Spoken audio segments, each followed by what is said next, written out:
And we are back. This is Marchand and Meterparel. Everybody loves sports media.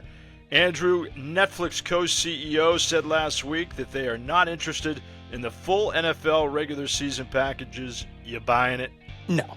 I mean, the old adage is to watch what Netflix does, not what they say. They said they weren't going to get into ads. They got into ads. They're hesitant to get into live events. They got into live events. So I don't really buy it. The one takeaway that I kind of have is maybe they're looking a little bit more at soccer globally. That makes a little more sense. There was a report about them being interested in Champions League. They already got the Women's World Cup. They'll probably be bidders on the Men's World Cup. Does that work for them globally more? You know, you look at the United States, it's pretty saturated. They're in a lot of homes. They're trying to grow around the world. Soccer seems like maybe a better play than football internationally. But overall, your question, Meat, I do not buy it. See, you just are just so pessimistic, I'll tell you. Well, I'm optimistic for the NFL. I don't blame you. I agree with that. I heard you and RN talk a little bit about Netflix last week. The whole thing with Netflix, from my perspective, is, and it's become a cliche, they're an eventizing network. They love the big events. But I know you've said in the past that the NFL's a big event. It is, but so where are they? Are they stuck in the middle? Like, are they 1 foot in, 1 foot out? Well, I just think when you look at the end of the decade, and let's get into this deeper, we'll get into the questions, but you look at the end of the decade, I mean, how long is the NFL going to just let you do the one-off Christmas Day, and, you know, does it settle itself out where YouTube or Netflix get involved? What happens to the traditional players, the NBCs, the Fox, the CBSs, the ESPN, ABCs? Amazon definitely, as Jay Marine said a couple of weeks ago on the pod, wants more. So I don't think they're going anywhere. So I think that's how it plays out. All right, we're sponsored by WSC Sports. I mentioned Jay Marine. Now we have Mark Shapiro coming up October the 28th. That's a Tuesday. Sign up in the show notes for Off the Record with me, Andrew Marchand, presented by WSC Sports. Tim Legler comes out probably Wednesday afternoon. New analyst for the NBA Finals is the guest on the main event this week. So check that out if you want all our podcasts, andrewmarchand.com. Presented by WSC Sports, Digital Asset Management. You need a highlight, they have it. If you're a league team network, you got to use WSC Sports, WSC-sports.com. All right, what's up in your world today? My what's up is Adam Amin from Fox Sports. He was doing the baseball playoffs, then moved in to work with Greg Olson. But it's really the end of the game, Seattle versus Detroit, Tigers, Mariners, a classic. Here's the call at the end of that game. 3-2. Polanco sends it into right and will send Seattle to the American League Championship Series for the first time in 24 years.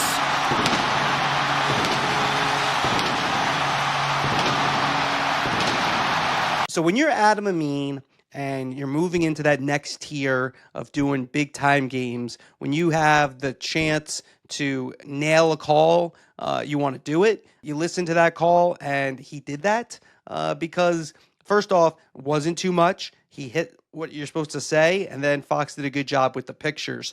So Adam Amin gets my what's up. Yeah, I totally agree with that. He certainly captured the moment. He was ready to rise to the moment. My what's up? Pat McAfee, ESPN, College Game Day. Seems like we could do this every week with McAfee. He has moments where I LOL. And there was one when he was playing in the crowd at the University of Oregon. Let's hear it. And whenever they played Notre Dame, same damn thing. Couldn't get a stop.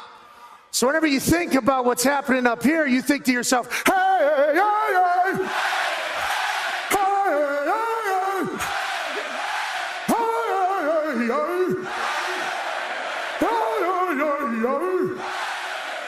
You make me want to put my hands up and put my feet up and wave my hands. Now, you would think that would scare this year's Signetti's team. You think that because Autzon's so damn hard to win in, and they don't smoke cigs around here, they smoke trees around here, Fernando Mendoza has no chance to come in here. I love Oregon. I love Dan Lanning. I was shirtless with that man this morning. But my wife is a Hoosier through and through, and so am I, baby. Give me the Hoosier. All right, This is McAfee's value. This is why he's making millions of dollars. He's an entertainer. Doesn't necessarily inform you, although he is well informed on college football. He knows what he's there for. He is there to make people laugh. He's there to keep them around. He's there to play off Saban and Herb Street and Reese Davis and you name it. So he does it effectively. He does it better than most that have ever done this type of job. He loves being out in the crowd. Some people get uncomfortable with that. He's not that guy. He loves it. He's a showman, and I give him a lot of credit. It's hard to do it every week, especially when it's 3 a.m. or whatever it was, 6 a.m. in Oregon. They're not used to that either. So talk about a guy who rises to the moment. He does it. Yeah, that was early in the morning to be that gassed up. Good for McAfee. All right, my what's down, Kirk Herbstreit.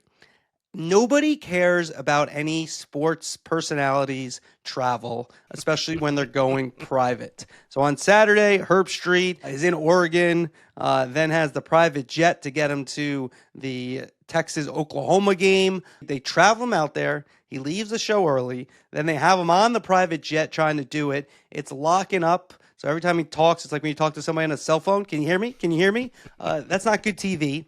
And I think the ESPN and their execs, they got to ask themselves, is Kirk Herbstreit the only one who can do this? Would be better off just having someone else sub in for Herbstreit on game day, or have someone else do the game, or make it so it's logistically makes sense. I get it. Andre Ware, former Heisman Trophy winner, is a team guy, but he had to be on hand in case Herbstreit's plane didn't get in for the Texas-Oklahoma game. I mean, that's totally disrespectful, in my opinion, for Andre Ware to have to be a backup plan B in case Herbstreit's private jet can't get in. And so I just think overall, is it about the show, or are you making it about the individual? You're making it more about Herbstreit, and I think you want to make it more about the show. You got to pick your poison there. Have him do the game or have him do the pregame show. But when you have him do both and you make the time crunch and you make it all about will Herbstreit get there, and then you got the dog with it, it's just too much. Well, I got to tell you, I'm very tired today because I drove 30 minutes home from Chestnut Hill after a game, and it was very, very tiresome.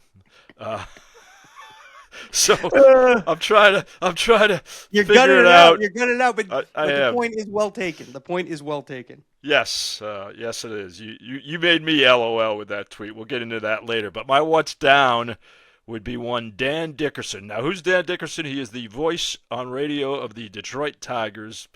Andrew, back in the day, you and I learned in John Rosenbaum's broadcast production class, John Hockheimer's class, Alan Schroeder's class at Ithaca, be aware of hot mics.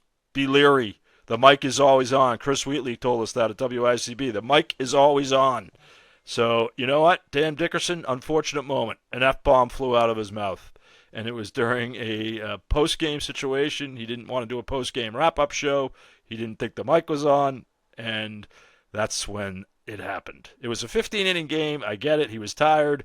Tough loss for the Tigers against the Mariners. But Dan Dickerson, just be leery of that hot mic. All right, we'll get into everything in the world of sports. AndrewMarchand.com to listen to the whole podcast. AndrewMarchand.com. Go into the archives. Like I said, we have Tim Legler as the main event this week.